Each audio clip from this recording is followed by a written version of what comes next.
Okay, we are now at section 5, the consent agenda. We have 5 sets of minutes and correspondence. Director Pettengill, go ahead. I just wanted to pull correspondence 521. And that's from the ministry about some of our UDCM advocacy. Okay. We'll pull that and we will discuss that under 11.7. Okay. Anyone else with anything else? Seeing none, I ask that someone please move the consent agenda as amended, moved by Director Mayor, seconded by Director Matt. All in favor, and the chair's motion carries. Any business arising from the minutes? None. And we are now at 7.1.1. This is a direction request from regarding the SLRD communications policy review and update. And we have Tricia Westerhoff, communications extraordinaire. I think that's the official title, right? Yeah. Fantastic. Thank you. Thanks. So this is in regard to a direction request that first went to the Policy and Review Committee meeting on February the 5th, where we requested direction with regard to the review and update of the Squamish-Lillooet Regional District Communications Policy number 1.1.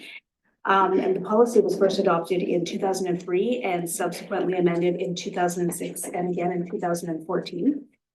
So given that it's been more than a decade since its last update, it is in need of a review and update. And the request for direction was around the process for that review, and if the committee wished for staff to do a comprehensive review of that policy or a simple review to modernize and update some of the language. It was noted at the committee table that the SLRD does also have a social media policy that is in need of review and update as well. So the recommendation is that a comprehensive review of both policies be undertaken with the aim of consolidating the two policies, and that staff will bring back to a future policy development and review committee meeting options for next steps and the consolidation of the two policies. So happy to answer any questions that you may have. Amazing. Nice, thank you. Questions? Communicated that very well. I got my name tag with my title. Does anyone have any questions? Russell? No? Okay, Well, if there's no questions, I'll move it. moved by Director Rainbow, seconded by Director Mack. Comments? Yeah, I Val? can make a comment on Please. that. I did go and look at the policy and highlighted a bunch of stuff, and it definitely needs a comprehensive update. Yeah. Yeah. Yeah, for sure. And your highlighting is welcome. If you'd like to send it, in advance, that's absolutely great. Okay. Thank you. Thank you. Anyone else with anything else? All right, I'll call the question. All in favor? Is there anyone opposed? Motion carried. Thank you. Okay, the next is a direction request regarding the Governance Excellence Initiative Project Procedure Bylaw Review. I have Raylene Rehill here to walk us through. Thank you. Raylene Rehill, I'm a legislative coordinator here at the SLRD. So this committee report is related to the procedure bylaw review, and the purpose was to share the board results and to seek direction from the Policy Development and Review Committee in order for staff to proceed with developing a draft bylaw. As included in the report, the survey results revealed a combined 80% of respondents rated the overall effectiveness of the current bylaw as effective to very effective. So this suggests that the bylaw is functioning well. However, the comments indicated that it could benefit from improvements to the organization, the readability, and the complexity.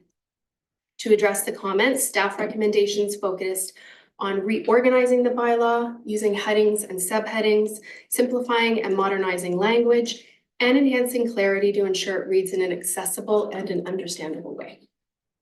Other staff recommendations relate to reducing the complexity and enhancing procedural efficiencies in alignment with feedback and the board's prioritized values in the survey. The Policy Development and Review Committee also discussed and provided good direction to staff regarding an appropriate level of prescriptiveness for the draft procedure bylaw. The next steps plan of this project is for staff to utilize direction received from the Policy Development and Review Committee to bring a draft bylaw back to the committee for review and comment, and thereafter refine the bylaw further and bring it to the board for consideration of readings. So there is a recap in the cover of the report, but just to provide that to you quickly, the committee provided the following direction for the draft bylaw.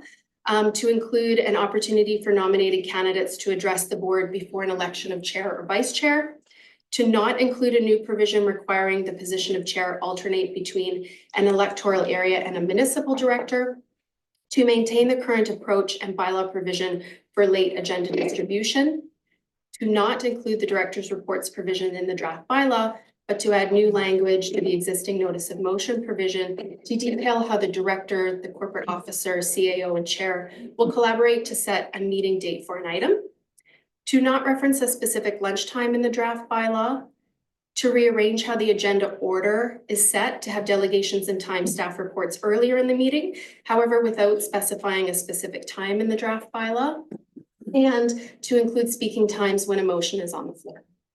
So additionally, the Policy Development and Review Committee has requested that the board further discuss and provide direction on whether the draft bylaw should introduce a provision for maximum consecutive terms of the chair. So staff will turn it over to your discussions and any questions you have at this time. Okay. So there's a lot here. Are there questions from anyone before we begin? Go ahead. Just, and maybe it's, I'm curious about this. I was happy to see that not prescribing the rotation between, just because I think it's who's has the capacity to and interest to. Like, I think it could result in it being sort of forced upon someone in a certain category because that's what needs to happen. So that makes sense to me. I wondered about the maximum term, because it is something that we discuss annually. Like, what is this something that is regulated in a Well, the Government Act determines that you have to re-elect the chair every year in November. No, yeah, but I mean, the maximum number of, Yeah. like, is that something that's regulated elsewhere? Because we do revisit it annually, and I wonder, do we need to put limitations on ourselves, or is this common practice? It just feels like that one feels weird. Yeah, just, we didn't find another provision in our high-level scan of other procedure bylaws. This would be a new provision that could be at the discretion of the chair, or sorry, at the board, to add to the draft bylaw. The committee did have a discussion about that and then did ask that it be brought to the larger board for a bigger discussion on the other ones. Right. Now, my only comment about that is it's already legislated that we have to elect the chair every November. And I would think that we're perfectly capable as a group to assess the situation. And if we think somebody's been doing the job for too long, then we encourage somebody else to apply. I don't see a problem with that particular process. And I think it's sort of artificial to impose a limit. I'd rather just leave it the way it is right now. We just choose every year. I have Director Mack and then Director Stoner. Go ahead. Already answered my question. Okay, Director Stoner. Yeah, thank you, Chair, and I appreciate the full board's input on this. I think the committee had a robust discussion about it, recognizing that it would go above and beyond what is legislated in terms of annual election. There is increasing evidence that putting in term limits helps allow more people the opportunity for leadership within elected positions. And so I think that's where the robust discussion came from, is that although it may be going beyond what is currently there, I think it does set some expectation of this board and future boards that a chair won't sit in that role in an extended period of time. And it helps with developing succession planning for people to start thinking around how they might set up their lives in order to create more time and space to act as chair, because it's not easy for everybody to do. And so I think that is the intent for this, was the intent around the conversation that we had at the committee, but recognize that it's also a bit of a sensitive subject. It's not something that is commonplace. And so appreciate the board's feedback on it. But just wanted to give some context as to why it was part of the discussion, in case folks were wondering where it came from. Yeah, I mean, my perspective is it may not be common practice in regional district boards yet, but my understanding and observation is that it is fairly common in boards. And the intent and the concept resonates with me, to be honest. I think my recollection of the discussion we had as a committee is we were thinking the neighborhood like 6 years, 8 years, in that range. So like you might be elected consecutively twice for 2 full terms and be in that position. So this wasn't, I don't think our discussion was thinking like a 1 year or 2 year max. This is, allows for a decent amount of time for a chair, but maybe not an unlimited. And in practical terms, we may never even hit that, but just having that sort of concept of upper limit makes sense to me. If one of our considerations is succession planning, there's other ways of dealing with that. You might want to look at the possibility, talk about it at least, that maybe we rotate who chairs the committee of the whole. Or who chairs a part of the meeting, things like that. There's other ways of encouraging other people to take leadership roles, just chairing committees, things like that. I'll happily stand down from chairing the policy committee if we feel that somebody else should have that opportunity so that they can grow their leadership skills. That's fine with me. So I don't think we need to impose limits to achieve the kinds of things that are important and valuable. Yeah, I think if we are going to set limits, it should be starting from the midterm of our 4 years to the midterm of the next one. So there's some continuity from board to board. And, depending on the elections, I guess. But I think you hit it on the head. And one of the things I'm looking at is, we've got staff now rotating through various, time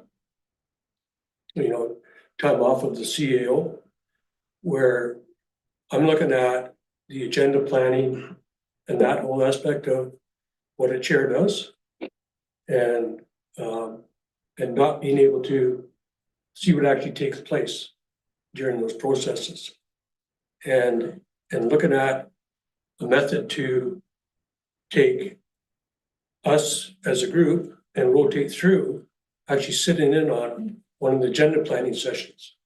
Sure. So that we can see what takes place during those times, and maybe make some recommendations, maybe not, but we don't know what takes place in those sessions. So 2 things. One is, if we are going to put a time limit on it, where do we set it at and during the term? And the second is, how do the rest of the directors get involved if they want to get involved in it? Yeah. Just like, comment about chairing the. Can I just go? Follow on. If we set a time limit from midterm to midterm, you've got the elections in there, you could have 2, 3, 4, 5 people change. Look at that and say, it's in policy that this person can't go beyond there, but what if they decide they want that person to go beyond? Yeah, they don't want to be so restricted. Just stay away from the limits. Director Herford, then Director Richmond. Yeah, something on this slightly in that what the limit is, I think is interesting. If it's got an upper limit of like I could see something where it's sort of like some of this is akin to maybe a code of conduct bylaw. You hope you never hit it, but hey, it might be useful at some point to have a mechanism. And is that out there somewhere 6 years, 8 years, I don't know, like where that is, where like it's probably not serving the board. Perhaps there's something weird going on that led to that, or maybe not, and a year off to come back in might be might be something that's not as stifling, but it needs to be out there somewhere, like thinking about it in like a, you know, if that number was really low, I don't even wanna discuss it, but I do think it is interesting to know that it's out there somewhere. So we also know that the chair, when I think about discussions we've had around the chair or contemplating going and looking at the chair, it has a real financial implication for the chair, and to have that that change come at a exclusively at a time when we don't know where it is versus like, hey, I'm gonna need to make a plan because I'm at the end of my ability to do this, I think makes the group discussion, might help facilitate that group discussion and really look at what that next step is. But I think the number would need to be quite high for me to support it. So as the table said, it was far too yeah, didn't go into that level of detail, but it would need to be something quite, that number would need to be quite high for me to entertain it, which I think is the intent from Councillor or Director Stoner's comments. Director Richmond, then Director Hopful, then Director Stoner. I see the context for why we're having this conversation, but now that we've had some of it, I feel like we're trying to solve a problem that doesn't exist. We have yearly elections, that's our accountability, that's our checkpoints within. If somebody's doing a magnificent job, then why are we asking them to leave? We don't like the job they're doing, we have the ability every November to change that. So my suggestion is we leave it as is and don't put anything on it and move on. I'll second that. And just to piggyback on that, I don't think that, I think that there's a lot more jobs that the chair does, and not all of us are career politicians. I certainly am not, and but I am a career Lillooet mayor, hopefully, you know, but I'm not a career politician. And I think that if the chair is doing a great job, again, then she's a career, or he might be a career politician. And that's what they want to do. They will represent us well, and they will do a good job. And if we don't like the job that they're doing, then the next career politician will step into that. So that's what I think. Would someone like to make that motion? Jenna, I see you took your hand down. I assume it's because you didn't want to make that comment. Director Mack is making the motion to leave it as is. Seconded by Director Rainbow. All in favor? Any opposed? Motion carries. So to the 9 other recommendations. Obviously, we just did. We don't need- Well, this was just on the term limit of the chair. There were 3 motions. Yeah. Sorry. Yeah, that'd be recommended that the staff bring to a future policy and development committee a draft procedure bylaw with provisions that address these recommendations, that it be recommended to the regional board, and that maximum. Okay, so we've dealt with that one. So we're just dealing with the 2 recommendations that. Oh, no, No, sorry, we haven't dealt with I'm that one. confusing myself. Yeah. Can I just go back to my paper? Yeah. Here. I'll move that first. Yeah. right?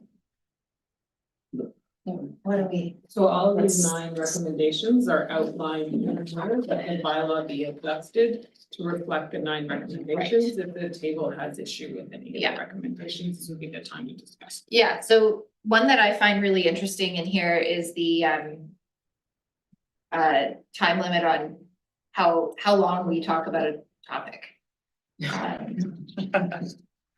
Where are these 9 recommendations? They're in the report, which is on page 107 of 364. But what we're wanting to recommend here is that staff go away and produce something to bring to the policy development committee. So I don't think we need to go into any further discussion here right now. Okay, We're gonna have plenty of discussion in that committee, and Great. then when it comes back, we can really get into it. awesome. Go ahead. I would actually say that we should, if the board's not supportive of moving forward some work that the committee's doing, then we shouldn't task the committee with doing that work. It'll be a waste of time. So I think that there's, like we just discussed that, I think we landed up, we're not doing that term limit piece, Yeah. So which is great. So should we go we're through saving that? staff and committee work of not working on something that's not supported by the board. So on the speaking pieces, if I could, to that end, that piece I think is about when, I think we should, if the committee, if the board's not supportive of moving forward some work that the committee's doing, then we shouldn't task the committee with doing that work. It'll be a waste of time. So I think that there's, like we just discussed that, I think we landed up, we're not doing that term limit piece, which is great. So the board should be going through that term limit piece. So on the speaking pieces, or I view that as when a motion's been made, it's not limiting questions and so on, and I find it's helpful. I've worked with a procedure bylaw that has that, and at least there's some self-policing which happens, and very rarely does it get used, but it is helpful for folks perhaps like myself, they're long form humans and could take up a 10-minute on a comment. So yeah, exactly. So I do find it's useful, and again, it's not something necessarily that the chair ends up needing to lean on that, but occasionally when you need it, you're like, director, you're at 4 minutes on your 3-minute comment. Can we let's like wrap this up? So it is useful that way to keep things moving. And when I think about some of our agendas blowing out a bit, it could be a useful piece, even if it's not used by the chair. Often.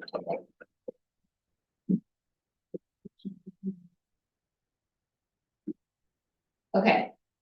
So the recommendation would be to send these comments, as was discussed just now, back to the policy committee. I think more than half the board is on the policy committee, so we've heard the discussion. And I think we can parse out, and then we will have another view of this. If there's something in there that we all say. I think one of the, if I may, item number 4.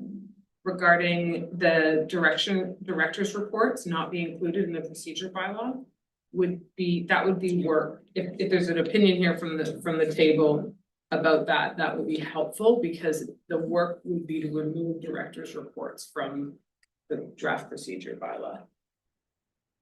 And that's the one where And so in its place, it would be a notice of motion.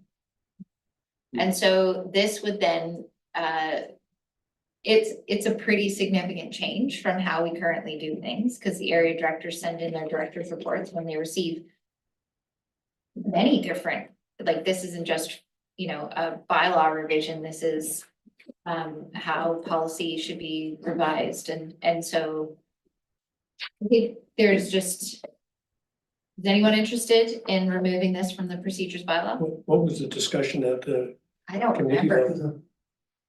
really. Jenna would speak to it. She's left. Oh, she's there. Are you okay? Yeah, just plugging my computer in. Sorry, what was the question? I don't remember the discussion around removing director's reports from the procedures bylaw. Do you remember? Yeah, so it isn't typical, and really, maybe you'll speak to this better than I can, but from my understanding, it's not typical practice to include director's reports as part of your agenda, and it's a bit duplicative to a notice of motion. And so it was creating redundancy or confusion as to how staff and the board should operationalize a director's report. Because there were different ways in which they were coming in, whereas a notice of motion is just a little bit cleaner in terms of requesting the board to provide direction to move work forward for staff. So it's a little bit nuanced because directors' reports often do that, but it's just to clean it up so that we don't have that in 2 different places. And I believe the typical approach was that directors' reports were coming in through EAD and then to the board. And then the question being whether a notice of motion could just come to the board so that the full board is directing staff work. I think that opens a lot of transparency and accountability, so that this isn't just something that comes into the chair's inbox and is sort of unilaterally decided. So I think there's a lot of clarity in this process. Chris, question? Yeah, it's actually a little bit different than my recollection. We're not opening a can of worms, but my understanding is notice of motion is when, normally stuff should go through the chair who helps propose an agenda. If you're having trouble, there's some conflict there, then a notice of motion is your way to get something on the agenda and ensure it gets there. And I think the thing is, for a lot of what we're calling director's reports now, the process go through the chair, and probably that's fine. And if staff needs information, they'll talk to the director and get that, and it may sort of appear very much the same, but it's not like a sort of taking that formalization out and reading it more like what makes the most sense. And then notice of motion is just like, if there's a conflict, that's when you use that. Otherwise, just call up the chair and say, hey, can we get this on the agenda? I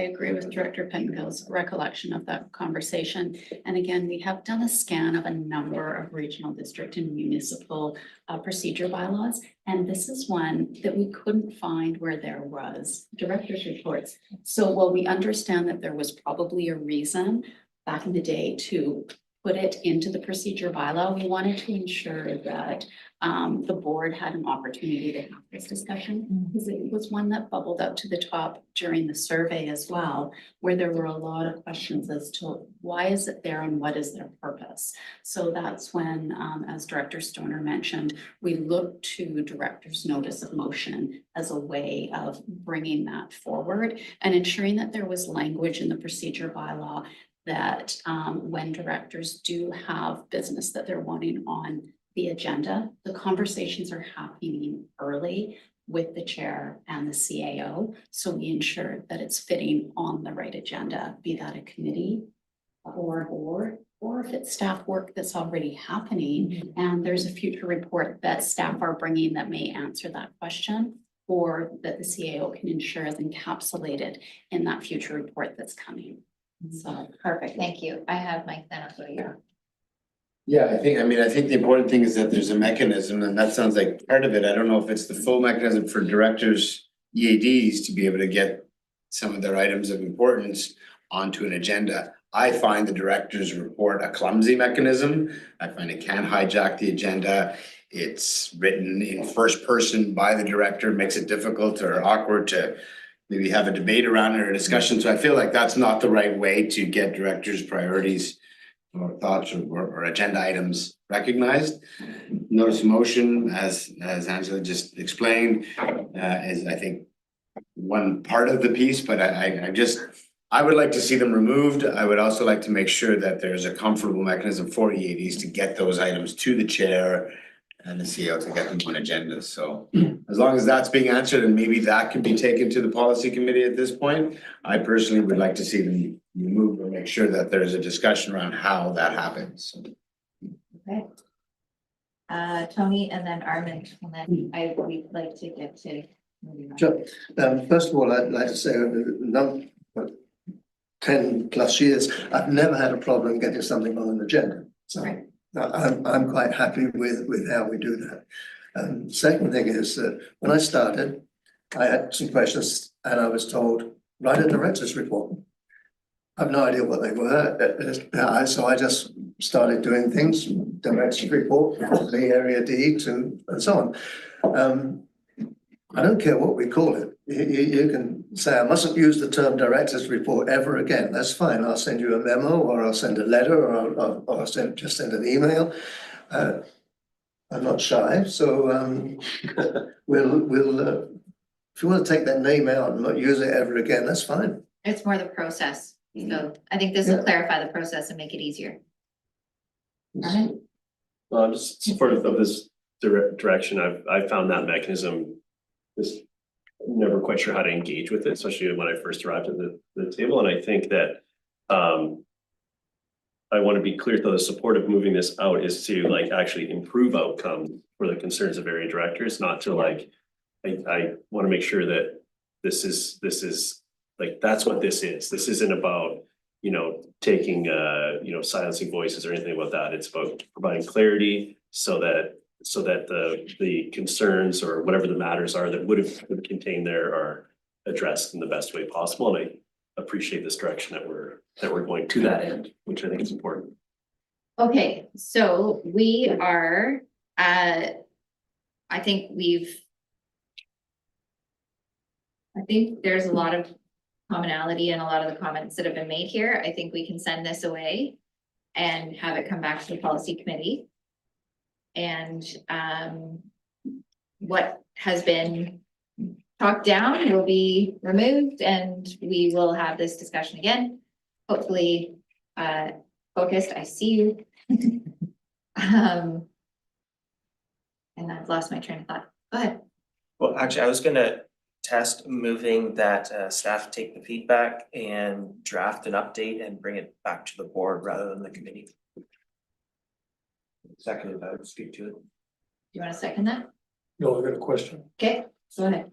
The question is now, instead of, doing a director report on letterhead, we'll be doing a director's notice of motion on letterhead. Notice of motion can come, verbally or written in an email.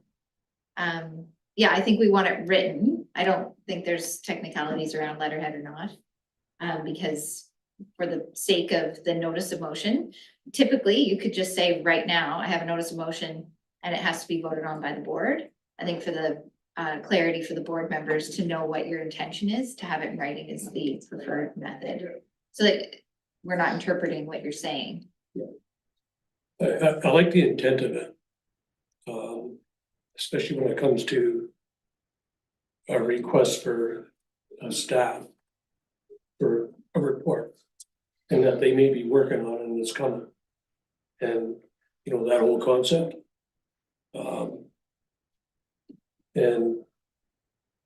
But will we be bringing them to the EAD meeting first, or does it go to for discussion at the EAD meetings? That whole concept, because we've done that before where we bring we'll bring a director's report to the EAD for discussion to move it forward to the board. Yeah, I think there's very specific things that are managed by the EAD, and there are things that are just for board consideration, and so I think that they would have to be. So when it gets put on the agenda, what heading would it be under? Notice of motion? Yeah. They'll end up at the end at the meeting. Because that's where notice of motion is right now. Yeah. Well, and we can move that in the order of the agenda. In this review of the procedures bylaw. Thanks. Just for clarity, this, I probably don't have to say this, which is procedures bylaw, this change doesn't happen tomorrow. This is a change. One of the research that was done with notice of motion was that it really helped and provided a place where the director, whoever it is, worked with the chair and the CAO to frame that for the whatever the issue is, to frame them with notice of motion so that it's successful, strategic, and meets the requirements of the board when it comes to information, and that it's not a surprise. It disrupts the work of the organization. It can be a surprise as much as possible, and that was the research that was done by the staff. And that's exactly what the notice of motion we've got it right now is set out. Is that you say that I'm gonna be bringing this next month. Yeah, and I don't think that this is meant to change the initial request. You call me and say, hey, I'd like this to go on the next agenda. If I take that back to the CAO and she says, oh, we're already working on it, then it doesn't need to be a notice of motion. Yeah. Right? Yeah. Right? Yeah, I commented on it. Yeah. You have a comment? Simply this, I think staff have already done a fair amount of work on this. I personally like what's happening, the direction we're going in. I agree with Chris that our recommendation should be that the report be brought back to the whole board, because otherwise we're going to get into this discussion twice. And the whole board's going to want to have some input, so let's do it right off the bat. And the framework is there, and then we don't have to wait for another committee meeting to be scheduled. That's right. Okay, so moved by Director Pettengill, seconded by Director Rainbow. Are there any comments to that? Go ahead. Yeah, I support the direction. Yeah, this has been a committee. We came up with these sort of 9 questions. We've got those confirmed, so it's ready for staff to draft it, and then we can vote on this board. Okay. I will call the question. All in favor? Is there anyone opposed? Motion carries. I'm gonna call a recess for a 30-minute lunch break. Come back at 1:15. We don't have a delegation at 1 o'clock, so we will see you back here.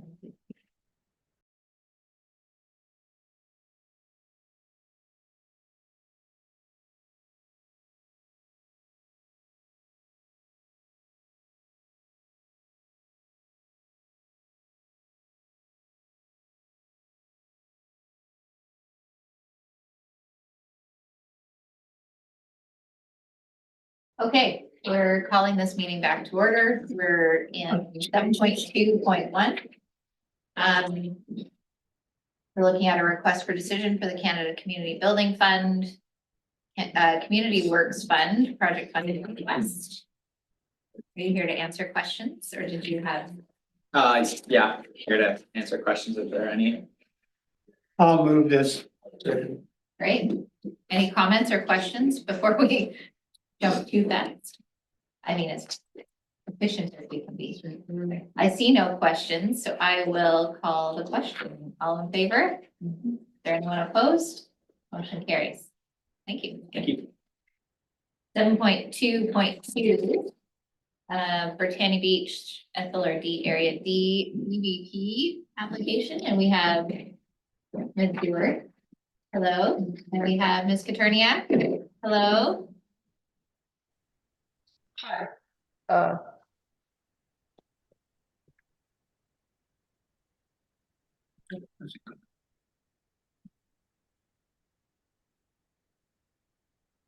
'So this is a development variance permit for a property in Britannia Beach to vary the minimum exterior side setbacks to bring in compliance existing structures. Do you have anything you wanted to hit tops of the waves, or?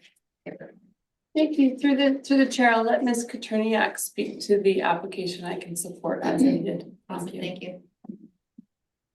Thank you, Chair. Pretty straightforward application. I'm here to answer questions if there are any. And in terms of the public response, there has not been any response from the neighbors on this application. Questions?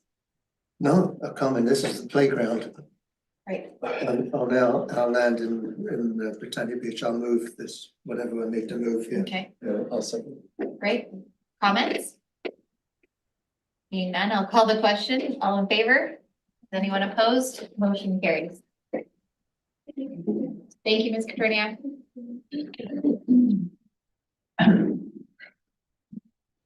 We're applying to ourselves.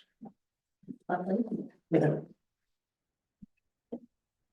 7.2.3.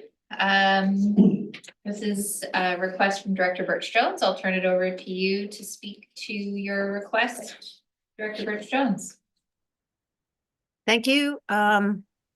Just a request that a letter be sent to the Ministry of Transportation and Transit expressing support for the improvement of highway shoulders in the Lillooet area to allow for safe cycling and pedestrian walkways. And I think that's fairly straightforward request. Any Excellent. questions? I'd like to move the request. Moved by Director Birch Jones, seconded by Director Hopple. Comments? All in favor? Any opposed? Motion carries. Thank you. 7.2.4. This is a director's report regarding the delegation of authority on PILT and amenities funds. Director Rainbow. Yeah, first of all, you can call it something other than the director's report if that is, more appropriate. I don't know. Yeah, in a way, it's a simple request. PILT funds are allocated to Area A and Area B. They're separate from select funds, which are allocated to A, B, C, and D. Select funds, where the EAD committee is delegated to the EAD for decisions. So when a decision is made about select funds, it's then reported in the minutes. It's on the board agenda in the consent agenda. So the board, if they have any questions or concerns or issues, to do with their fiduciary responsibility, carrying that out, then it can be pulled from consent, questions, and so on. PILT funds at the moment, they come from exactly the same source of funding. So the point I want to make about this is we're not asking for, or I'm not asking for any change in the allocation of funds. That PILT fund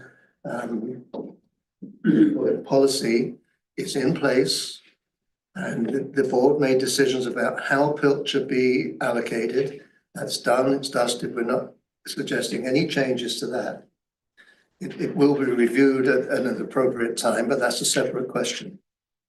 We're talking about funds that the board has already approved, should be allocated to areas A and B. And the policy at the moment is that it goes to EAD. And after it's been to the EAD, it is then recommended to the board and it appears on the board agenda. And then a decision is then made at that time. What we're requesting here is that it be delegated to EAD. What would happen then is that if something was approved at the EAD committee, if we're going to the minutes, it will be reported to the board, usually included in the consent agenda, gives the board an opportunity to question or challenge anything, or just ask for an explanation. I don't see that there's any issue there for any concern that the board need to have. At the EAD level, when requests are made for funding, our finance staff are excellent in providing advice as to whether something is legitimate or not. Quite often we would phone finance and say, what is the appropriate place to put this request? Should it come from amenities? Should it come from bill? Those kinds of things happen before it ever gets to an approval and before it ever gets to a board agenda. So again, I don't think the board have any concerns about whether money is being used appropriately. Our staff are very good at monitoring that. I think the advantage that we gain if we pass this is that, first of all, it's a benefit to our constituents. At the moment, if they request something from PILT funds in A or B, if it's approved at EAD, there's a 2-week gap before it ever gets onto the board agenda. And then it moves from there. So if we delegated it to EAD, there would no longer be that 2 year, did I say 2 year? I meant 2 week, sorry. Did I say 2? Oh, good. There'd no longer be that delay. So things would move through a little more efficiently. Now, I made the claim that this actually also saves staff some time. Our CAO doesn't quite agree with me on that, but what it does do is it cuts out a couple of steps. At the moment, something from PILT has to go, goes on the EAD agenda. If it's passed, it then has to be going to the minutes, and it also has to be prepared for the board agenda, and then it appears on a board agenda. So another benefit to us as a board, to Jen trying to manage meetings, is that you've got fewer items on there. Again, I don't see a concern in that. I look back over 10 years experience and I honestly cannot remember ever anybody challenging one of those PILT recommendations or one of those amenities. That's a separate thing. And it doesn't making this change wouldn't prevent the board from being able to intervene, to question, to turn something around. You know, That is actually not right. Once it's delegated, it's decided. And so the board doesn't get to weigh in. Oh, okay. Well, there you go. So that's a significant deviation from. Well, except that the board has already made the decision where the money is going to be allocated and where it's to be spent. And what the concern should be is it spent correctly? And I think that's what our finance department is good at monitoring. The PILT fund, a PILT policy is due to be reviewed next year. So I would propose adding to this this motion something to the effect that there should be a 1-year pilot project or something like that. The whole policy and procedures are being looked at. And again, if this is operating for a few months while that's all being considered, then that would provide some sort of useful information when those decisions are made. So There is some legal requirements here that if we delegate authority to a committee or if we were to delegate the authority to the CAO, it has to be in a bylaw because it takes out the oversight of the whole board. And so the bylaw can't be temporary. It would require a full bylaw update. So it's not as simple as making a pilot project. A policy under a pilot project can't have such deep roots, as I understand it. Sounds like this shouldn't be on the agenda, Well, not in the way it is. I have questions from Director Herford, then Director Pettengill, then Director Richmond. No, I think you got into the right, to sort of the right spot is I think that what's delegated to staff or to EAD or wherever, I don't know, wherever else that things could be delegated to is a worthwhile endeavor.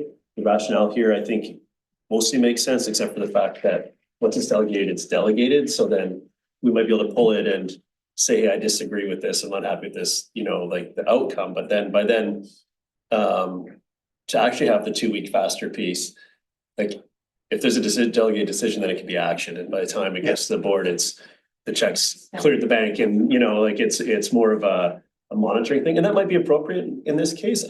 So the question is, there's a question in here, is just as part of the overall review, is this like level of delegation something that we're gonna run into shortly, that at a future time that's not that far off, that might address things like this, if not this specific topic?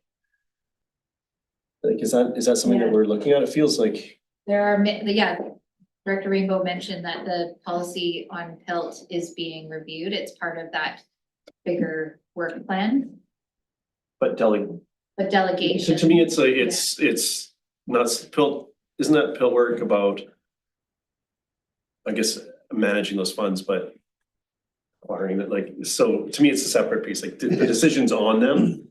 And that's, feels like a delegation by law, a standalone, or maybe other pieces of work, I don't know. Yeah, thanks.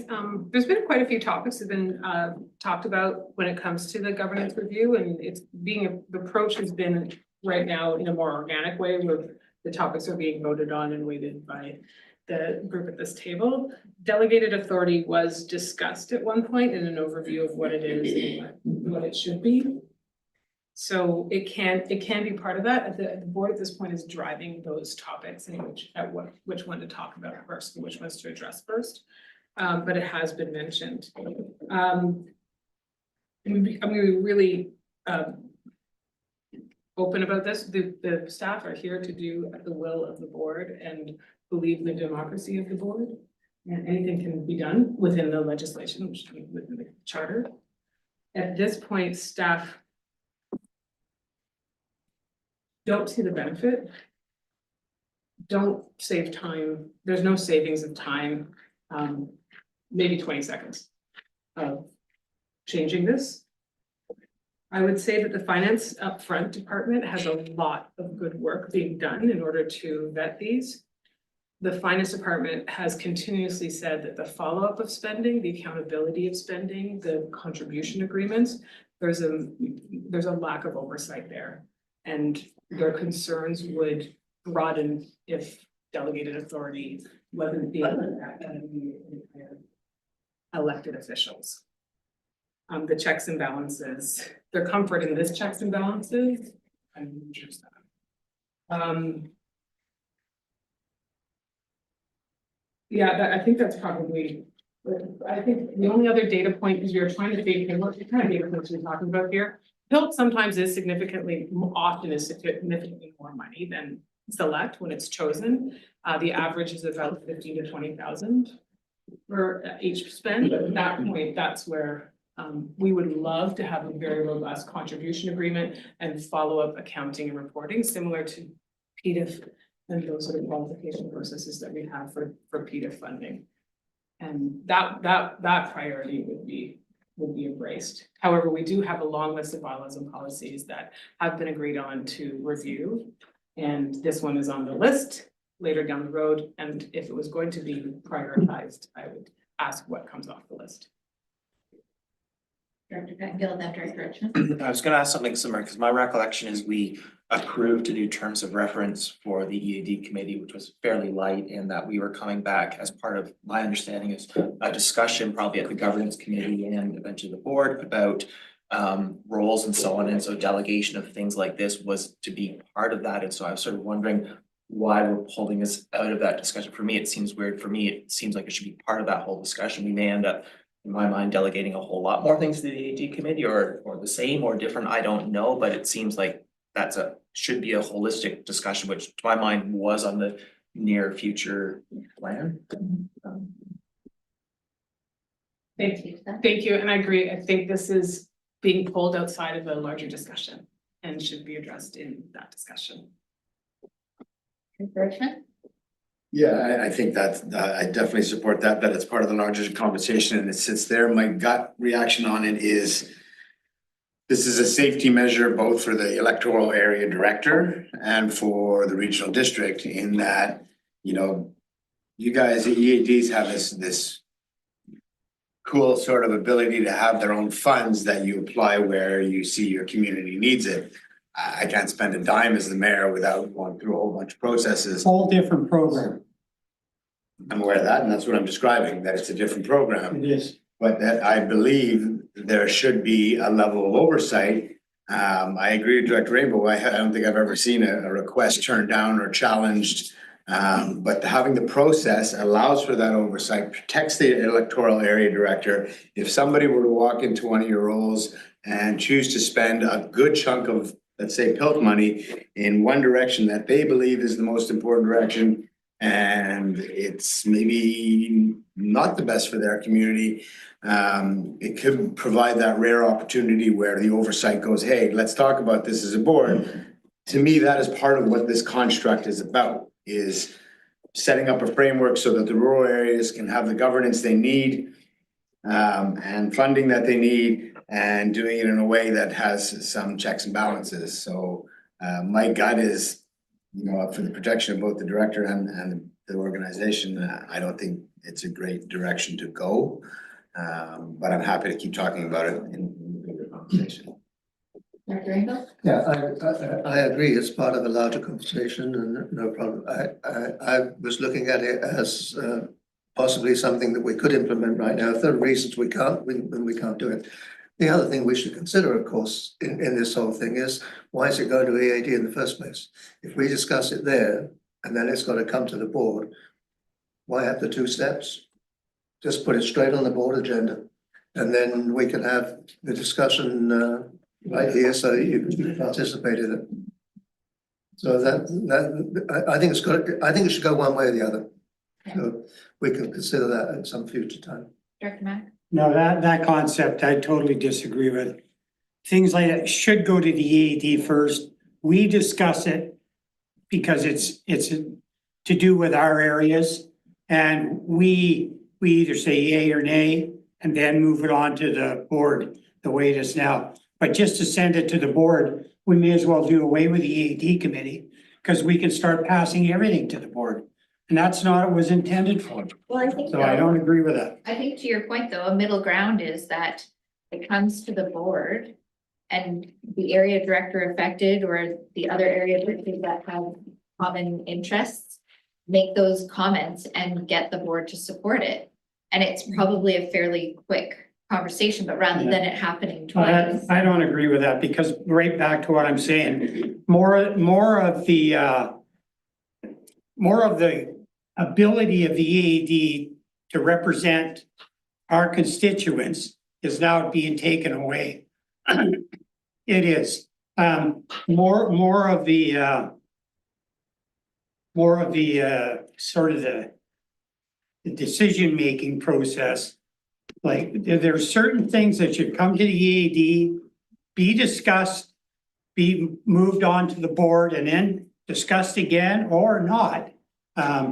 But the more we start taking stuff away from the ability of the EAD committee to discuss it, then there's no point in having an EAD committee. I'm gonna go to Director Hopwell, then Director Rich, and then Director Penfield. Okay, thanks.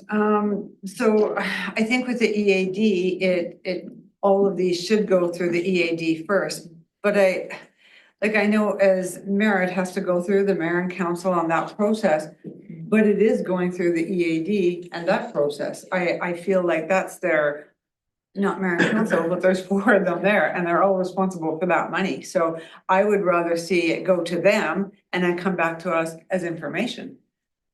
Well, we're responsible for that money too, and if we're delegating that decision, but 4 members of an 11-person board, then we're not fulfilling our financial our fiduciary responsibility to this organization. But you do it with select funds. And that's, That's a smaller amount though. $80,000 I got this year, so that's a fairly large chunk. Sorry, I'm gonna go back to my speakers list, Mike. yeah, and that's, you know, like, the idea is not to take any powers away from the EAD or the EAD committee. That's certainly not in my head. In my mind, what's important is that accountability is there, and like it or not, it is my responsibility as part of this board to be accountable for where money gets spent. It's part of my role. So until that changes, until the structure of this board changes, I feel that this is why the check and balance is in place. And again, it's not to say, you know, ED should or shouldn't. I'm saying that's part of the actual role here. That's part of the reason that this is constructed the way it is to make sure that there's not little empires happening within our province, and that there's an actual democratic process to it. I have Director Pettengill, then Director Herford, then Director Morden, then back to Director Matt.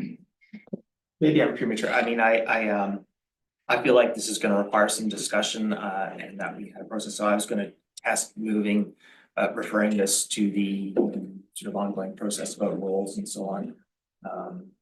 I guess to the. Well, I think it's already been moved that this would be a part of that bigger guidance. Okay. So that isn't really necessary. Okay. Like, I hear you, but I don't. We've already got most of this from a long time ago. I'm gonna go to new speakers. Just make sure you see Jenny. I see Jenna and I see Director Birch Jones, so I am going to. You've already spoken, Director Herford, on this topic, so I'm gonna go to Director Morden. Yeah, I just wanted like to staff, like, do you think that this change will save large amounts of time and money? Thank you. Upon first perusal, and this was circulated to staff for opinion, the answer was no. However, it's not always time and money, and we are at the lower of the options here. Well, and then to the board, like, why, I don't know why we would, to Director Richmond's point, like, why we would remove half of the board from such an important decision. It's our fiduciary, right, so. Okay, thank you. Director Stoner, then Director Birch Jones. Thank you, through the chair. Appreciate this point being raised, and I think it's an important discussion. What the report highlighted to me is that I would really love a 101 on the different buckets of money, where the source of income is coming from and how much they are. And so then we can have an informed discussion around what the level of delegation is. Is it a percentage of the budget? Their names are confusing to me. I should probably know this, having sat on this board for a while, but I don't. And so I think I would like to refer, if this hasn't already been done, but I think there's a conversation here around delegated authority that can come either through the governance committee or back to the board at some point. But for me to have an informed discussion, I need more information about the various funds that we're talking about and the legislative requirements around them. Thanks. Director Birch Jones, I had you on my list, but you've taken your hand down. Oh, no, thank you. I just heard you mention my names. I sort of remember at the EAD when we had the consultant Tracy there, and we spent most of the time with her explaining the difference between what select funds were and what PILT funds and so forth. And I mean, I've got it because it's very important to me as the Area B director, but it took a while to figure it out. I think that's a really great suggestion, Jenna. It wouldn't do any harm. And also I agreed with Director Rainbow's suggestion in part because I just saw it like it introduces quite a bit of efficiency in my world, and I saw some staff time being saved, and like Tony, I haven't had anything overturned, but I do recall having a couple of pretty good questions about some of the allocations around PILT at the board table. And I wouldn't want to lose that. So I'm okay leaving it just the way it is for the moment. Thank you. Okay, I skipped over both of you because I went to new speakers. Is there anything new, Director Mack and then Director Herker? No, I just think that, as Vivian just said, if anything, we just leave it the way it is. I'm just trying to find a path through here. I was gonna move receipt and I'll make I just have a comment that I can make as part of that, and I would rather do that than move these to vote them down. Yeah. But I think that resolves the. No one's moved these. Oh, they're on the agenda, so I'll move receipt of the report. Yeah. If it's seconded, I'll speak to it. Seconder first. Morton. Yeah, thank you. I think that, I think it needs to be part of a bigger discussion and more nuance. We're here, I view my role here, you know, if this board or anyone we've delegated a decision to makes a bad decision, I'm also here to own those decisions. I don't think that, like, we're here to be our own checks and balances. I think it is responsible to look at what is delegated. And I think our fiduciary duty can be represented in a delegation bylaw of some of those pieces, because we set that and then we own that policy and the outcomes as well. But I think this is part of a bigger conversation that might involve certain thresholds, whether it's percentage of the funds or up to a certain dollar amount or whatever, but we're here to help. And I support sort of where this is going, looking for efficiencies. And I do think that for keeping our agendas and our meetings on time, we're doing a lot. We just had the conversation around the procedures bylaw that was aiming to keep our meetings, you know, moving and being efficient. And to me, a subsequent step from that is delegation, making sure that we have the right level of decisions coming to this table.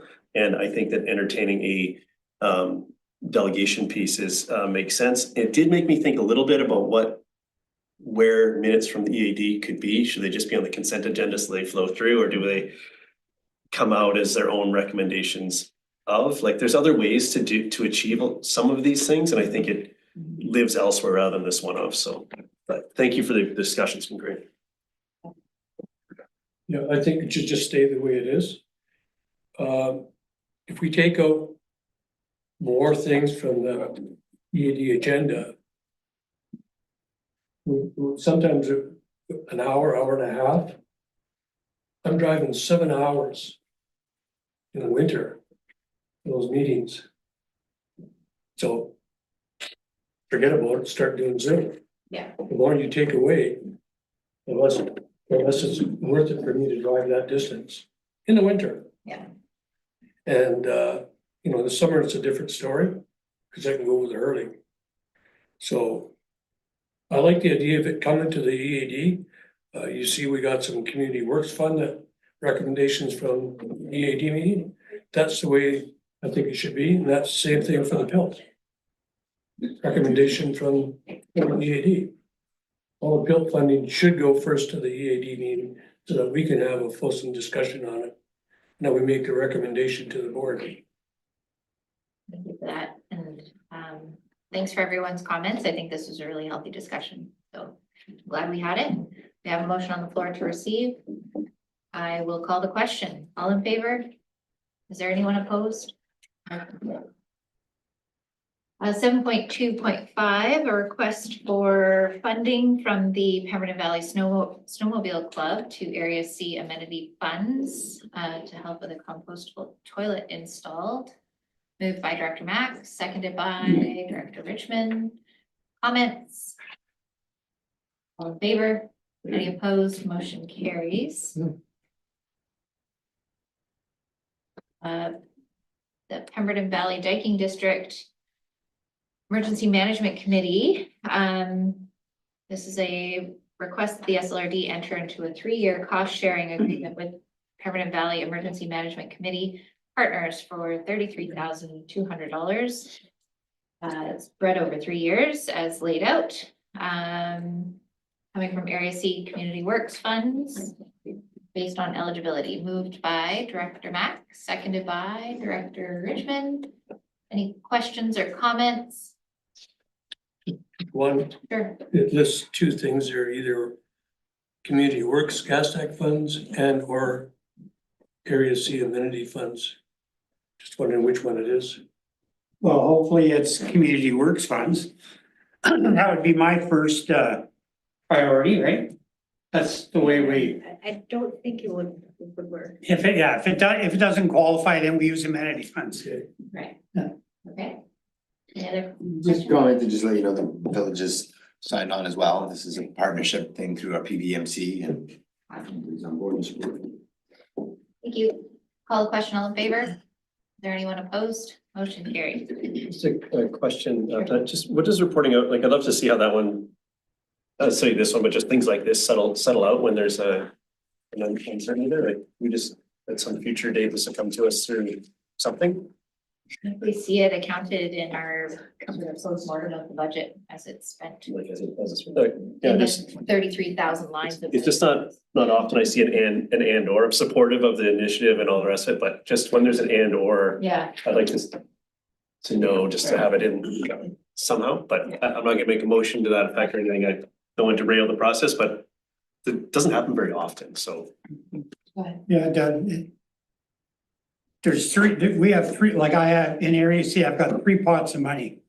I've got amenity funds, community works funds, and select funds. So I always try to use community works funds first. That's the biggest pot. Then amenity funds, second biggest pot, select funds, smallest pot. Okay. So. But you, sorry if I can, just, but generally when it gets to us, it just has it identified what the funding source is by the time it gets here, so. Yeah. That's all, I'm just curious back to Yeah, that. and you know what, I think we've received a comment in the previous discussion around what does PILT and what does select and what does, like, all of these different pots of money, what do they mean? Kind of a board 101, I think, is a great idea for a future committee of the whole, so that the rest of us can understand how you choose to go select versus amenity versus. And then to understand how we account back as to where that money came from. Yeah, my question was just that I don't often see one that comes with a and or. Sometimes there's a breakout, like it's gonna be funded through a combination of these two this way, and at some point it could be important. I don't think it's critical here, but just when it's outside of normal, I just think that reporting could be outside of normal as well, just to close the loop on it as someone goes and does the work to figure it out. If the board gives that broader direction, that's the only, that's what I was trying to make the point. Yeah. I can clarify a little bit. This is a rare and unlikely occasion. It is 99% sure that community works funds cannot be used. There's a press again because there's the word emergency in here. It will most likely be. Yeah. And I think the thoughts would want me to say it is most definitely, almost definitely. They have done a lot of good research to try to get it to fit in. Okay. We move on? Let's do it. Okay, we're now at 7.3, the PBIS recommendations from February 13th. Our first one is a direction request regarding the PDIF one-time funding requests, and there are 2. Just a reminder to the board that this is a weighted participant vote where Area C and the Village of Pemberton are participants to vote on the So, would someone like to move it? Director Mack, seconded by Director Richmond. Either of you want to make a comment? No, this fits perfectly into the funding and the reason we have these funds here, so happy to support it. Excellent. Fantastic. I'll call a question between the two of you. Anyone opposed? Motion carries. And this is 7.3.2. I thought we did them together. Oh. I thought we were doing them together. Let me move the Pemberton Valley Horse Association Great. one-time funding agreement. Seconded by Director Mack. All in favor? Any opposed? Motion carries. Now we're on 7.3.2, draft PBIS budget second review. Here for any questions. Does anyone have any questions? I see no questions. Would you like to move it? I would like to move all of them together if I could. Yeah. I'll second all of them. Great. And all in favor of the two of you? Anyone opposed? Motion carries. Okay, moving on. 8.1, the Britannia Beach Sewage Collection and Treatment Service Establishment Bylaws. And we have Gail here. Hello. Hello. Gail Harris, Legislative Coordinator with the SLRD. I'm just here to present the bylaw amendment, which is in response to the board's directive to amend the Britannia Beach Sewage Collection and Treatment Service Establishment Bylaw number 950, 2005 to allow the acceptance of out of service area wastewater at the Britannia Beach Wastewater Treatment Plant. If the recommendations are passed as presented, the amendment bylaw will be forwarded to the Inspector of Municipalities for approval. Available for any questions to the amendment. Just, do we plan to develop any policy around pricing or how we validate and sort of monitor what's being dumped? Or is this, at this point, our plan is strictly to deal with these sort of as they come as a board? Those sorts of topics. You may have to repeat your question. So just wondering if we plan to develop any policy around pricing and or things like monitoring what's being actually dumped and that, or is those topics will just deal sort of one-off as they come with each sort of proposed agreement? Yeah, I mean, we'd probably have to develop something as part of the first agreement. It might not be as detailed as we learn more along the way. But it could be, again, up to the board to include specifics when we bring forward. Like this, obviously, this is just the bylaw amendment. When we bring forward specific waste that we would be looking at the board's approval for, we could include additional details in that. Okay, any other questions? Okay, would someone like to make a motion? That the. Make a motion. I'll do them all three separately. Okay, so that this bylaw is introduced and read a first, second, and third time, moved by Director Demare, seconded by Director Rainbow. Comments? All in favor, any opposed, motion carries. Just I see that you are opposed. That the bylaw 1898-2025 receive participating area approval and consent from Area D pursuant to section 33.7 and 349 of the Local Government Act. Moved by Director Rainbow, seconded by Director Demare. All in favor, any opposed, motion carries, and that the bylaw as that third reading, together with the associated staff report and the participating area consent, be forwarded to the Inspector of Municipalities for approval. Moved by Director Rainbow, seconded by Director Morden. Comments? All in favor, any opposed, motion carries. And Director Tattengill is opposed. And thank you. Thank you. Okay.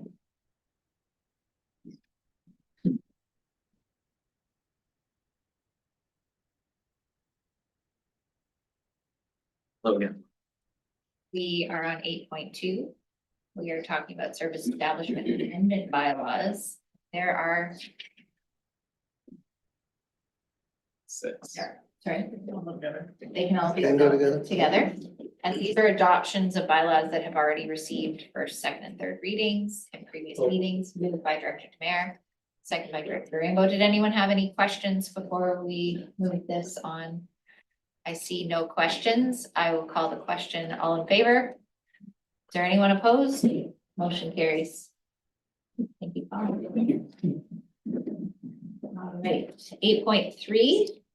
And we are at permanent transfer station fees and charges regulation bylaw. Hello. Depending on if the board wants to have a quick presentation or just jump into questions. Questions from anyone? Go ahead. Thank you. Great report. So what about ashes? Are ashes allowed to be, I didn't see it in the report, but I know that in Lillooet, they can bring ashes if they're contained in a garbage bag. But they cannot bring ashes if they're in a box. But I didn't see that in here anywhere.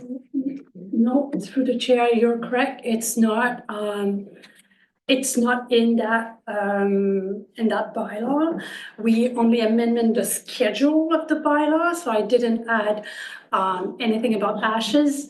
I never encountered that situation in Pemberton compared to in Lillooet, but I could address it in the bylaw and add a section around ashes if need be. Thank you. I'll go to Director Herbert, then Director Richmond. The driver for this seems to be alignment sort of in the general market. We'll say for this service. But I'm having a hard time reconciling, like, how does this relate to the cost of delivering the service? Like I'm just trying to understand is this enough to cover the needs of it, or just, yeah, how do you balance those things? Yeah, so it's definitely not enough. Tipping fees are not covering the operation. There's a mix between tipping fees and taxation that cover the entire cost. The solid waste staff haven't been able to bring bylaws to the board for increased tipping fees on a regular basis compared to District of Squamish or Resort Municipality of Western. It's something that I personally want to do moving forward, but there's also a fine line between increasing tipping fees to the extent of seeing more illegal dumping. So that's why this year I want to bring around 5% increase to align with what's going on at the Resort Municipality of Western. And we are paying the tipping fees at Callahan, but also residual waste or residential waste in Western. They have Nestor where they don't pay. So there's a fine line between how much we can increase tipping fees, and obviously because we don't have the same base population, tipping fees will never be enough. So it's finding the fine balance and being able to increase it slowly instead of doing 1 year like a 25% increase. If we can do like a 5% increase every year, to the extent of at some point we won't be able to increase more. That will be my suggestion to the board.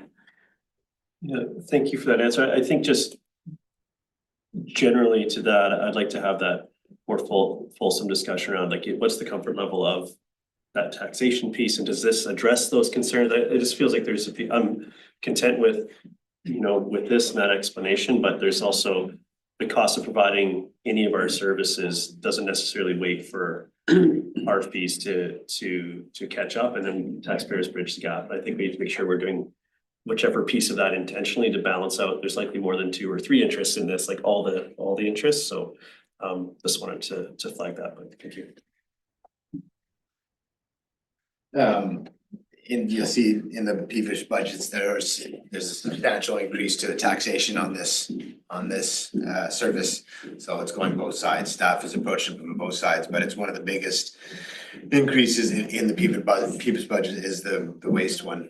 And I think my understanding is it's being driven by the tipping fees that we pay to our contractor to take on the material after. So, and I don't know if this is leaking into in camera, but is that something we look at for other providers to see if there's more competitive rates? Yeah, we do have a contract right now, but there's more contractors interested in the Sea to Sky corridor, and we're hoping to bring competition when we bring the contract to for the next request for proposal. I'm ready to move it unless you want to keep putting it on the table. I'll move it as presented. Thank you. So this is the first, second, and third reading. First, second, and third reading as presented. As seconded by Director Herbert. Further comments? All in favor? Any opposed? Motion carries. And that the bylaw be adopted, please. Moved by Director Richmond, seconded by Director Herford. All in favor? Any opposed? Motion carries. All right. 9.1. See you. I don't have anything. Okay,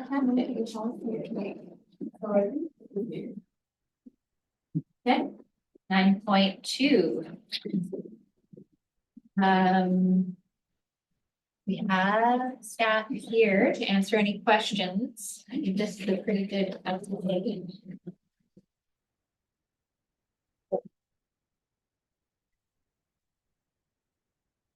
Well, Does anybody? Anyone else? Okay, I'll.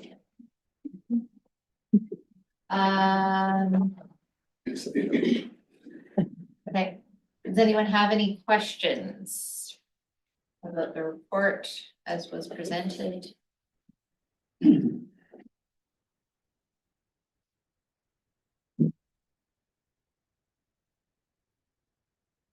Okay. Would someone like to move receipt of the report as update? Moved by Director Mack, seconded by Director Demare. Comments?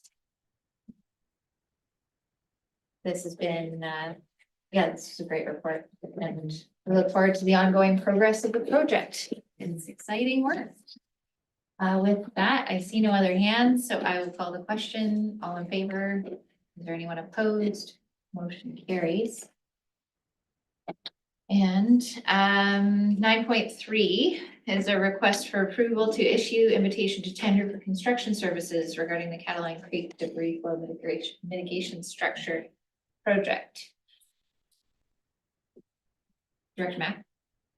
I will move that to speed up the process, yes. Fantastic, I love it. And seconded by Director Rainbow. Comments? Okay, I will call the question. All in favor? Is there anyone opposed? Motion carries. Thank you. Thank you.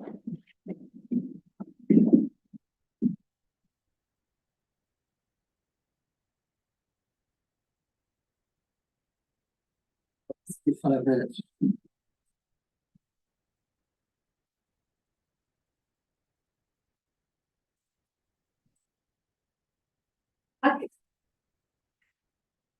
All right, 9.4. Gal Harris, Legislative Coordinator. This report provides an update on the progress of the reorganisation of the existing Pemberton and District Recreation Service, which also includes the transfer of assets agreement and the financial contribution agreement. In 2024, the Village of Pemberton and the SLRD established a staff working group with the mandate to progress the transfer of the service to the village, including the development of a recreation asset transfer and financial contribution agreement. The Village of Pemberton has provided the SLRD a draft financial contribution agreement, which staff are currently reviewing. If the timelines that have been outlined in the report vary, especially if the financial contribution agreement has not been approved by the SLRD board and the village council respectively by approximately June 2025, staff will update the board accordingly again. The current agreements in place have all been extended until the 31st of December 2025. If the new financial contribution agreement is not approved at the latest by approximately October 2025 board meeting, staff expects the extension of the existing management agreement and other related agreements will be required for another year. Are there any questions? Any questions? Seeing no questions, would someone like to move? Move it and speak to it. Yeah, moved by Director Richmond, seconded by Director Mack. Director Richmond, speaking to the motion. I think it's been 4, maybe even 5 years since this was sort of supported and directed by the previous committee and by the board and by the village council, and respectfully recognize all the other work going on. But I'm really hopeful that we're prioritizing this after 4 years and that we're going to make this happen and that we're working in such a collaborative fashion that we hopefully won't ask for too many more extensions and then we can see it to its completion. So all that to say, very anxious to see this one in the books. Okay, thank you. Any other comments? The comment? Yeah, go ahead. Thank you for the report. That it's, you laid it out, the timeline. Excellent. Good work. Thank you. Okay, with that, I'll call the question. All in favor? Is there anyone opposed? Motion carries. Thank you for your time. Wait. So 9.5, that's an offsite board meeting board tour in spring. Yeah. Hello, Raylene Rehill. I'm the legislative coordinator here at the SLRD. This report, as directed by the board, presents options for hosting the regular board and committee of the whole meeting in either area A or B in spring 2025. Historically, the board's offsite meetings have been structured over 2 days. Day 1 includes the regular meeting with a public meet and greet, while day 2 features a board tour with select sites in the same region, replacing the committee of the whole meeting. So prior to 2021, these meetings were held exclusively in person, which allowed a more straightforward meeting format. However, in the last 5 years, legislative requirements have evolved and the board meetings are now conducted in a hybrid format. This allows both in-person and remote participation and also has the added element of live streaming for public viewing. So as a result, managing the feasibility and the success of the hybrid format at offsite locations over the last 2 years has been a little bit more complex than in previous years. So the goal of the offsite board meeting with the board tour is to provide the board members opportunity to see diverse regions, engage with the community, and encourage public participation in the board's activities. However, we have seen that in-person public attendance at the offsite locations in the previous 2 years, as well as the meetings held here at the SLRD Administrative Office in Pemberton, has been low. However, that said, online viewership of the board's meeting business is indeed strong. So this indicates that the public is following the board's activities in a way that suits them. They can either watch the live stream or they can access the on-demand recordings for later viewing. So considering the complexity of the offsite hybrid meeting management and the low in-person participation, attendance to board meeting, in this report, staff have proposed a preferred option 1 to reallocate the budget and resources and direct staff to organize the one-day board tour in spring 2025. And that staff work with the applicable area directors to identify if a community engagement event should be part of that tour. So option 1 would basically involve conducting the regular board meeting here at the SLRD Administrative Office in Pemberton per normal, potentially finishing around 3:30, then travel to area A or B for the board tour, which could take place that evening and the following day. And option 1 aims to simplify the meeting format by keeping it the same on day 1 while achieving the goal of the tour in an SLRD region on day 2, with the potential for a more meaningful public engagement opportunity. So option 2 is provided in the report, and it would be in keeping with the status quo of the last 2 years, with the regular board meeting occurring off-site, hybrid, with the meet and greet opportunity in the afternoon, and then the accompanying tour on day 2. There are cost estimates included in the report for area A in May 2025 only, as that location has operations that are closed in April, but in area B for either April or May 25. The options are there. While the estimated financial considerations for preferred option 1 couldn't be provided, as it does depend on the board's expectation for the board tour with any inclusion of a community engagement opportunity, it can be noted that the expected estimate cost range, it does have the potential to be lower than hosting, an offsite board meeting with the tour, option 2, as the tour only option 1 would require fewer accommodations, fewer food and beverage service, little to no technology support, and potentially no staff overtime. Again, depending on the requirement for staff to support site visits or any community engagement. But again, this does have the potential for increased public attendance, perhaps making the engagement opportunity more impactful with option 1. So if the board wishes to move forward with option 1, perhaps the resolution should include the applicable area in spring 2025 and the date, again, replacing the committee of the whole. So that was April 24 or May 29, and as well the general location so that we could meet our public notice needs down the road. However, based on any resolution today, as next step, staff will proceed with organizing and promoting the board's activities for spring 2025, ensuring that all preparations and the required public notice are in place. And if you have any questions, staff are available now. I like option one. And I've got two suggestions. One is in area B and one is in area A. Where for area B, we travel after the meeting on Wednesday, we travel over the High Line. Up Portage Road through Darcy, over the High Line to Seton Portage. Stay at the Littleton Hotel, which is Shalath owned. Across the street is a restaurant that will accommodate us. Excellent cook. And we could have a little community meeting there if we wanted. Tour the fire hall and tour one of the generating plants there. There's two generating plants, BC Hydro generating plants. Each one's got 4 generators. With that, I think people have never been over Mission Mountain. We need to go over Mission Mountain. So you know what that road's like. You're gonna know what the High Line's like, Portage Road is like, and Mission Mountain Road. That's one of them. The other one would be to wait until the Hurley opens after on the May meeting and have the meeting here and then travel over and stay the night at Tyax Lodge and tour the area, including the fire affected areas again, so we can look at what has transpired. It's the last time we went there.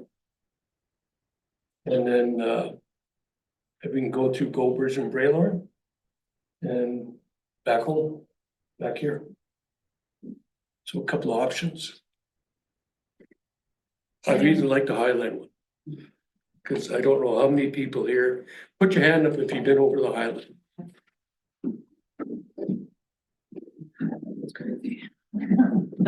Okay, so not to get into too much of the detail, because Yeah. we really don't have time. If you have a question for staff, go ahead. My question, I do have a question, was for the area directors. So I think it's a two-part piece, where it's like, do you see value in holding physical meeting to do the business not unlike what we did today in the area? Like, and I appreciate staff's perspective on the technical aspect of that, but does that have value to the area director that we're considering visiting? That's my question. I see Viv saying. I'll go to Director Birch Jones. No, I think the meeting actual part for the public to see us in action, as it were, at this meeting, I don't think that's as interesting as them being able to ask questions of us or perhaps show us something that they want to show us or talk about. So I think logistically, I saw how much work it was for staff to try and set up here at the rec center and troubles we've had with technical before. And I know it's completely possible and we did it and we did a good job, but I also see the expenses associated. So I'm quite pleased with what staff have proposed and completely support what Director Demare has said. Thanks. Okay. So just I think that with this, last time we did a visit, I don't recall discussing like what the agenda was for our tour. So for me, if we're doing a north, I'm fine with doing the staff recommendation as far as the one, do our meeting here and then go into the tour. But as to what that is, I would leave that to the directors to figure out what we need to see. And so I don't really want to go into those two choices, but Don't want to go into the yeah, details. so that's where I am. Yeah. Great, thank you. Director Pettingill. Yeah, I'm just wondering, in general, support Director Demare's suggestion, but also wondering, if there was any consideration to, on the Wednesday, do area C. And see parts of that and then go to area A or B on the Thursday. We'll still have board agenda to deal with. We won't be able to do it and unless we were to move it to other days of the month, which I don't think is appropriate either. It's too much. Area C is a big area. This whole region is a really big area. But we do neglect area C. Cause we're here. We're all here. So I would suggest if we wanted to see area C, we make it, that is the board tour. And we've done A and B over the last several years, a couple of times. Director Mack. One thing to consider, so if we do our board meeting here today, and even if we sped it up and we got out of here at 2 o'clock, to get to Seton from here is gonna take you at minimum of 3 hours. Yeah. So now we're looking at, say, 5, 6 o'clock. And if we're gonna go there and have dinner, now we're looking at 7, 8 o'clock. So we won't be doing a hydro tour that day, No, for Yeah, sure. he is I mean, doing- that Just isn't gonna travel. happen. Yeah. So I think we have to put just the timeline in for the distance traveled, right? Right. Yeah, and so thank you for that outline, and you and I had talked about that before, and I think it's a really good idea, and I think staff can go away with those recommendations and Google map how long it's gonna take us to get everywhere we need to go, and make it a reasonable amount of time so that we're all most efficient in the time that we have. The requirement for having brought in online. Would we be able to record a meeting and then broadcast it later? Would that meet the requirement? It has to be live. Has to be live? And it still takes the Right. time it takes to have a meeting. You wouldn't need the internet though. It still has to be live and notice. I wonder why. We maybe go offline with that. Yeah. Okay, would anyone like to move the motion one, option one? Director Demare, seconded by Director Mack. Further comments? Just that we need to build into that, the fact that we're probably all gonna need a hotel room that night. Oh, yeah. That's part of it. That's a part of They're option one. they're good at No. their jobs. Yeah, Yeah, we won't be saving any money necessarily. Yeah, on that. The staff, though, the amount of staff. It's the amount of staff that have to come to do the meeting versus the amount of staff that would come to do the tour. Okay. Director Birch Jones, go ahead. Thank you. Just checking, and maybe this is stating the blindingly obvious, but would staff be checking in with Director Demare and myself about some of the pros and cons on these plans and timelines? Every year, last year, Director Rainbow had a very strong and great part in organizing this, and that wouldn't change. Okay, some highs. and- You're I got it. No Okay. problem.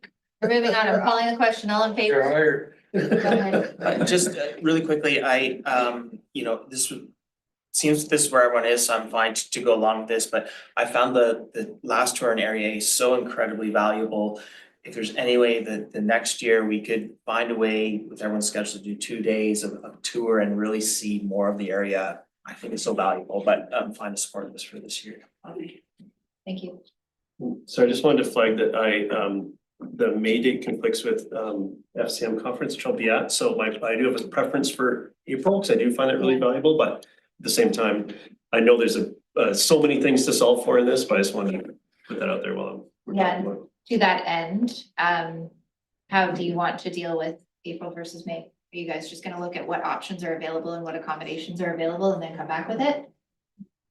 Through the chair, I think it would be dependent on the area. As Director Demare mentioned, if we were to go over the Hurley, we would have to wait until May because of the snow. Yeah. So I think that's going to be one of the things Yeah. that does impact. And The I location. am at the CAO, CEO and MFA AGMs in Victoria for the April meetings.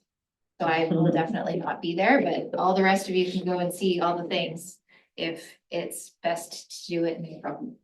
So I'll leave that with you. And I'm gonna call the question. All in favor? Is there anyone opposed? Motion carries. Just one comment. Whether we do it this year or any other year, if we do area A again, we'll do a tour of the dam. We'll get a tour of the dam, actually walk on it. And look at it. Bring the water wings. But Okay. that would be good too. We are now at 9.6.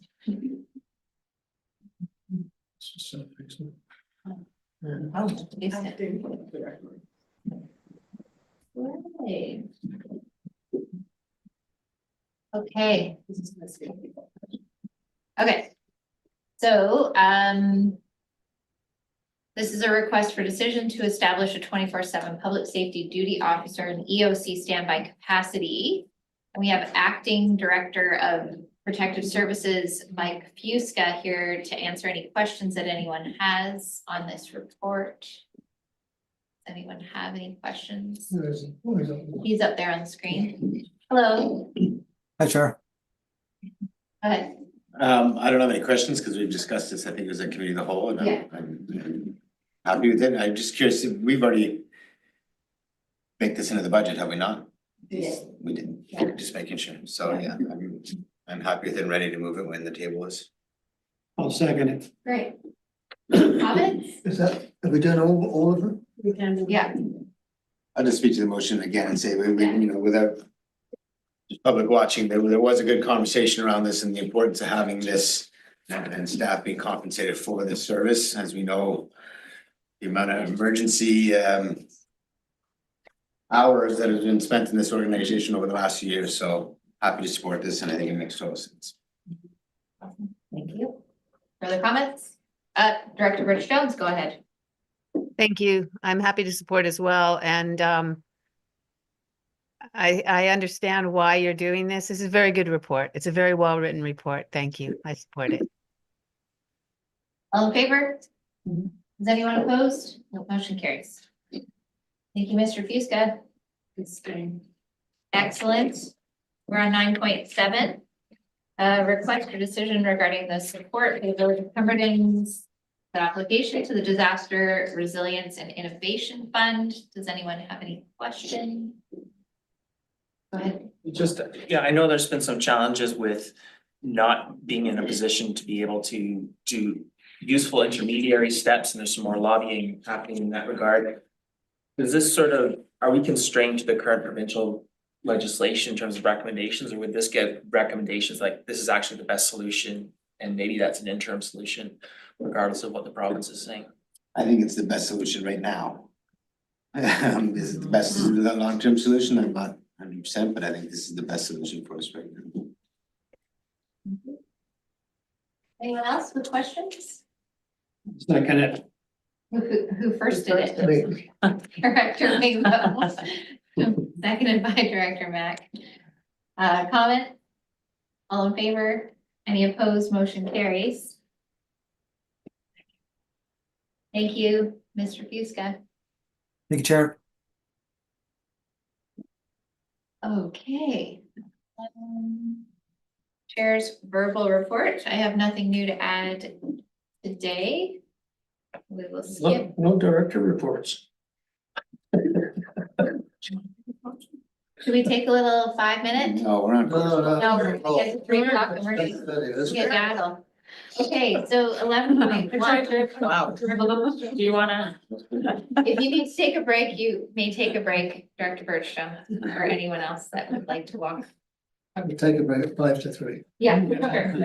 Okay, so 11.1, this is a request for support. I'll just speak to it because I believe that we've showed our support through the regional hospital district.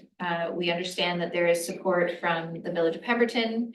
We understand that there's also support from the Lillooet Nation.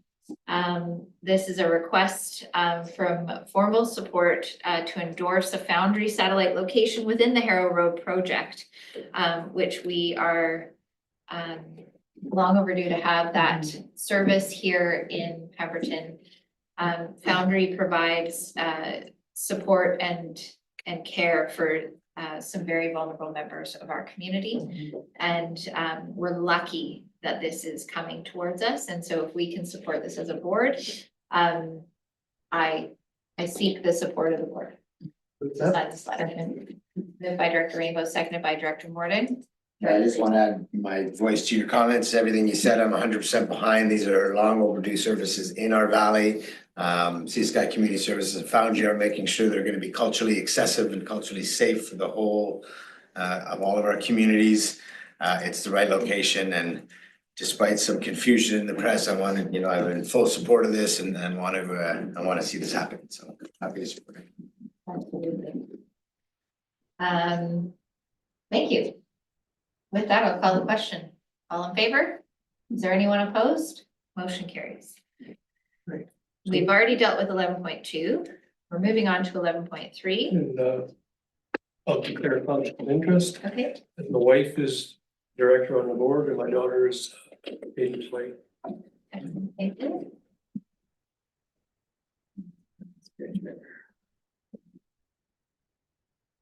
Okay. Would someone like to make the motion that we write the letter of confirmation regarding the tourism info booth in Goldbridge? Yep. Moved by Director Morton, second by Director Mack. Comments? All in favor? Any opposed? Motion carries.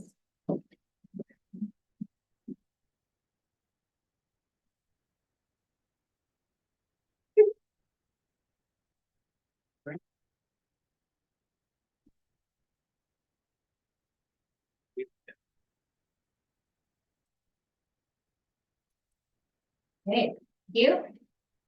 We're at 11.4, and this is a request for funding from Area B PELT funds. And this is to the Lillooet Learning Community Society, their fiscal year, $30,000. Would someone like to- No, I have a question. Go ahead. Has this been to the EAD? No, it has not. I can speak to this if you like. Go ahead, Director Bruce Jones. This one came to Jeanette Nadon and myself well over a month ago. And yes, it should have gone to the EAD first, Director Rainbow, but there was considerable revision that needed to be done on the request. And so it came in time for the board meeting, and that's why you're seeing it, because it's PILT. You're just seeing it now. And I expect that you will see a very thorough report on the spending of this money before they ask for the same amount next year, which I have agreed to theoretically. I really want to see these guys continue to be successful. I don't believe we're going to have to support them at this level on an ongoing basis, but while they're developing the customer base and just getting their feet on the ground, it's pretty exciting what's happening at the hub, and this is supporting a lot of really good programs. So I'm prepared to move it unless there's more questions about the contents of the letter. But No, I'd just like to say I support it completely. The whole programming, the amount of money, everything, I really do support that. The only reason I brought that up just now is because we just had a discussion about where these funds should be, where things should be. And I think that in future, if the board receives a request like that, I think it should be referred back to EAD. We should be consistent in our policies. But having said that, I would be prepared to move this right now. Just a little amendment possible. Just adding the requirement for signing of a contribution agreement with the requirement of a year-end report. Sounds like that. okay. Excellent. Yep. Moved by Director Birch Jones, seconded by Director Rainbow. Further comments? Seeing no other comments, I will call the question. All in favor? Is there anyone opposed? Motion carries. 11.5, a request for resolution of support from the St. Portage Shalath District Chamber of Commerce Valley Day celebrations. That we supply a letter of support. Yeah, moved by Director, second by Director Birch Jones. Comment? Just, we have, or at least Area B has supported this event the last couple of years, and I'm really pleased they're trying to apply to NDIT, Fabulous Festivals and Events. So I think this is great, and providing a letter of support is a wonderful thing that we can do. Yeah, that's all I'll say. Thank you. All question, all in favor? Is there anyone opposed? Motion carries. So the town of Oliver has requested consideration and resolutions of support for their SILGA resolution for the province to work with Crown Grant Airport owners to update the list of ancillary uses in land use operational policy at the upcoming SILGA convention in advance of the UBCM convention this fall. Typically, we get requests from different communities asking us to support their resolutions, and that's up to each one of us as delegates to those conventions. This is asking us to write our own resolution if we feel strongly that we would like to also submit a resolution of the same. I don't feel strongly one way or the other, so I'm looking for support from Director Richmond. Go ahead. They generally don't accept resolutions that are redundant, so that's the part that, normally, like you said, we would support it from the floor if we chose at the convention. So I'm not sure that there is a place for us to write another resolution unless we have another angle to it. Well, they get dozens of resolutions, and when they get, on the same topics, and so then they'll go to the sponsors of each of those resolutions and say, hey, do you guys all want to get together and sign this resolution together? And maybe it has more weight if you've got 5 communities from different, all supporting the same, but maybe different intention. And so I think that's what they're looking for. And so we could do that if we choose. Go ahead. Just my thought, I don't have a strong feeling, but the specific resolution doesn't strike me as something that jumps to the top of our strategic priorities and things to put effort into. I did forward this to a colleague on Squamish Council I know is interested in this, and I suppose has an opportunity to bring it forward to LMLGA, and so that, for me, that's an acceptable level of support at this point in our individual conventions. So the options, I suppose, are either to receive the letter, or we can write a letter if we want to. I'll go, I've got Armand and then. I was gonna move receive, so if there's another committee. I'm just curious, the Pemberton Airport, is that in Area C or Pemberton? Pemberton.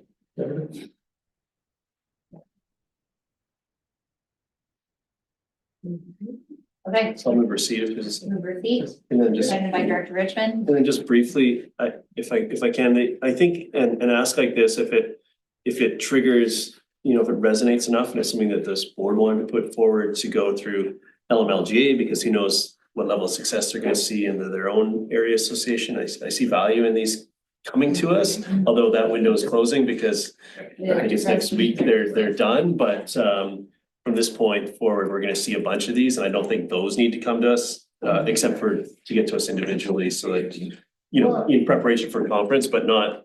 And I think that's really important. So we get dozens of these letters of requests to support every different resolution that every community has written. And rather than them getting sent to us kind of one by one, I would like them to all be kind of packaged together and created, on the agenda so that we can see what the resolutions are gonna look like. We then get the package of all the resolutions, and then we each decide based on our own intel. So that's how I'd like us to move forward with these requests. Okay, so the motion on the floor was to receive, and I am calling the question all in favor. Any opposed? Carried. Business. Late business. Item 11.7. Oh yeah, 11.7 was that 1.5.2.1. The response to our 2024 resolution. You wanted to ask.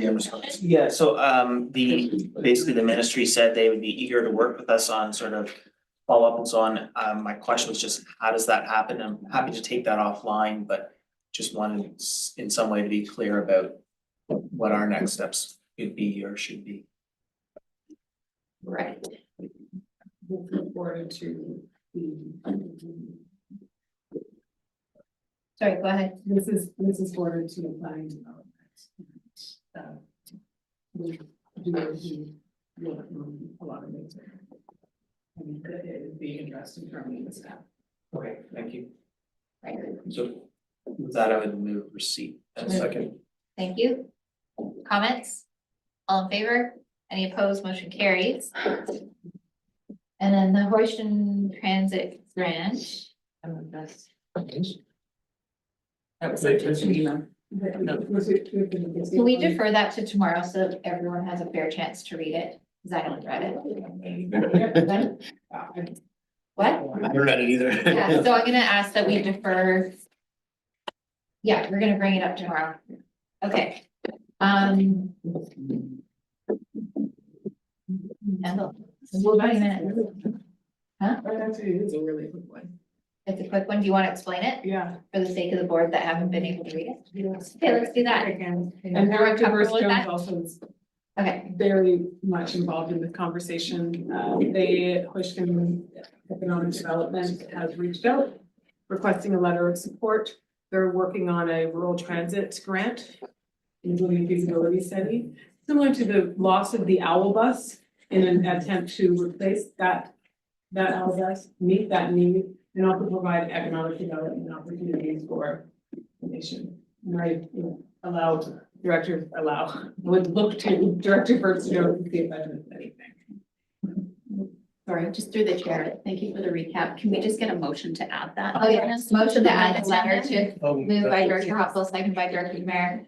Anyone opposed? Motion carries. We had the recap. I'm gonna go to Director Burge Jones to fill in any gaps that you feel. Just that I'm pretty, I mean, obviously, this is a huge crying need in our community. And the reason that I supported the Owl Bus for so many years was the service was so valuable, especially for some of the most vulnerable to be transported to sometimes Whistler, more often Kamloops, a lot of trips to Kamloops, some to Vancouver. But the group that's working on this has a really good draft that Lillooet Library did some years ago along the same lines, and they've got some very good heads and collaboration going on. And so Jeanette's been part of the group that's been kept in communication along with myself. And yeah, it's a worthy initiative, and I'm really happy the SLRD is willing to support it. Go ahead, Director Mayor. Yeah, I've been part of this, and I couldn't make the meeting that they had. DRBCA sent their economic development officer to that meeting, and I've had some communications with Michael McGee, and definitely something that we have to. Okay, thank you. Fine. I'll just move support. Okay, so moved by Director Morton, seconded by Director Herford. Further comments? All in favor? Any opposed? Motion carries. Any notice of motion? Maybe later. Okay, I will recess this meeting. And we will reconvene tomorrow at 9 a.m. 9 a.m.